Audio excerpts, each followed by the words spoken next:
সম্মানিত দর্শক, আসসালামু আলাইকুম। আমাদের দেশের নিউজ রিপোর্টার যারা আছেন তারা কি মাঝে মধ্যে আসলে উল্টাপাল্টা খায় কিনা জানি না, বা বিড়ির দাম বাড়ার পর থেকে সবুজ পাতা সেবন করা শুরু করছে কিনা এটাও জানি না। প্রশ্নটা এই জন্য করলাম, আপনার ইন্ডিপেন্ডেন্ট টেলিভিশনের একটা নিউজ, সেটা হচ্ছে নারীদের অন্তঃসত্ত্বা করতে পারলেই মিলবে 5 লক্ষ টাকা। কোথাকার নারী, কোন দেশের নারী, সেটার জন্য আপনার কি করতে হবে বিস্তারিত জানতে হবে। কিন্তু হেডলাইনটা কি, নারীদের অন্তঃসত্ত্বা করতে পারলেই মিলবে 5 লক্ষ টাকা। আচ্ছা, চলুন এবার তাদের চাওয়া অনুযায়ী আমরা ভিতরে একটু ঢুকি, ভিতরে কি তারা রাখছে আমাদের জন্য আমরা একটু দেখে আসি। যতদিন যাচ্ছে প্রতারকরা প্রতারণার নিত্য নতুন উপায় খুঁজে বার করছে। তবে ভারতের বিহারের 3 সাইবার প্রতারকের কাণ্ড দেখে অবাক তদন্তকারীরাও, কারণ তারা অভিনব কায়দায় প্রতারণার ফাঁদ পেতেছিল। সন্তানহীন নারীদের অন্তঃসত্ত্বা করতে হবে এমন চাকরির প্রলোভন দেখিয়ে দেশের বিভিন্ন রাজ্যে থেকে ফোন করে ওই 3 জন দেওয়া হয় মোটা অর্থের প্রলোভনও।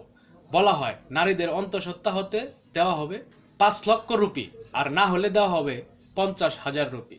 নিউজটা হচ্ছে আপনার ভারতের, ঠিক আছে, কিন্তু এমন ভাবে প্রচার করছে যে এটা বাংলাদেশেই, ঠিক আছে, আপনাদেরকে সুযোগ দেওয়া হইতেছে যে বাংলাদেশে যেহেতু জনসংখ্যার অভাব, তো আপনাদের ইন্ডিপেন্ডেন্ট টেলিভিশন থেকে তারা এই টাকা দেওয়ার অফার করতেছে যে আপনারা টাকা পয়সা যা লাগে তারা বহন করব, জনসংখ্যা তৈরি বাড়াইতে হইব, এই জন্য নারীদেরকে আপনার অন্তঃসত্ত্বা করতে পারলেই মিলবে 5 লাখ টাকা।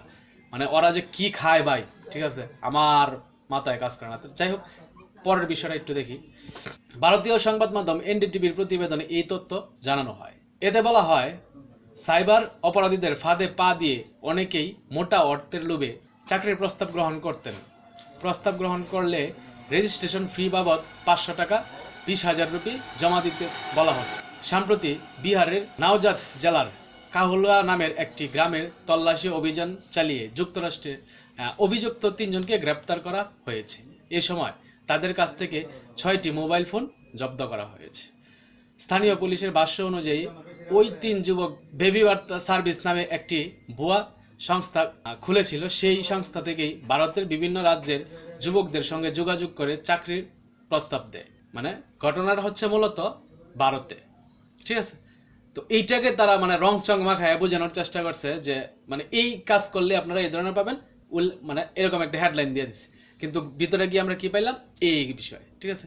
মিডিয়াগুলাও বর্তমানে ভিউয়ের জন্য এমন কিছু হেডলাইন ইউজ করতে পারে বা এমন কিছু আপনার বিষয় উল্লেখ করতে পারে অকল্পনীয়। তো যাই হোক, আসলে এদের বিষয়ে আর কিছু বলার নাই। ভালো থাকবেন সকলে, আসসালামু আলাইকুম।